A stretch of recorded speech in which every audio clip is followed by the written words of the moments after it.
ನಮಸ್ಕಾರ ವೀಕ್ಷಕರೇ, ಇದು ಸತ್ಯ. ಮಸೂರಿಯಲ್ಲಿ Our Lady of Lake parish ನ ಫಾದರ್ ಪಾಪ ನಿವೇದನೆಯ ವೇಳೆ ಯುವತಿ ಮೇಲೆ ಲೈಂಗಿಕ ದೌರ್ಜನ್ಯ ನಡೆಸಿದ್ದಾರೆ. ಇಗ್ನೇಸಿಯೋ ಮೆಡಿನಾನನ್ನು ತಪ್ಪಿತಸ್ಥ ಎಂದು ಸಭೆ ಗುರುತಿಸಿತು. ಕಳೆದ ಸೋಮವಾರ ಪ್ರಕಟವಾದ ಸುದ್ದಿ ಬಿಡುಗಡೆಯಲ್ಲಿ ಇಗ್ನೇಸಿಯೋ ಮೆಡಿನಾ ಯಾವುದೇ ಸಂಸ್ಕಾರಗಳನ್ನು ನೆರವೇರಿಸುವುದು, ಸಾಮೂಹಿಕವಾಗಿ ಪಾಲ್ಗೊಳ್ಳುವುದನ್ನು ನಿಷೇಧಿಸಲಾಗಿದೆ ಎಂದು ಸಭೆ ಕ್ರಮಗಳನ್ನು ಕೈಗೊಂಡಿದೆ. ಏಪ್ರಿಲ್ 15, 2022ರಲ್ಲಿ ಘಟನೆಯ ಬಗ್ಗೆ ಸಭೆಗೆ ದೂರು ಸಿಕ್ಕಿರುವುದು.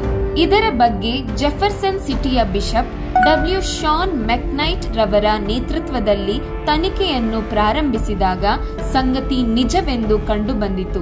ಇದರ ಪರಿಣಾಮವಾಗಿ ನವೆಂಬರ್ ತಿಂಗಳಲ್ಲಿ ಫಾದರ್ ಇಗ್ನೇಸಿಯೋ ಮೆಡಿನಾ ತಪ್ಪಿತಸ್ಥ ಎಂದು ರೋಮ್ನ ಸಭೆಯ ನೇತೃತ್ವ ನಿರ್ಧರಿಸಿತು.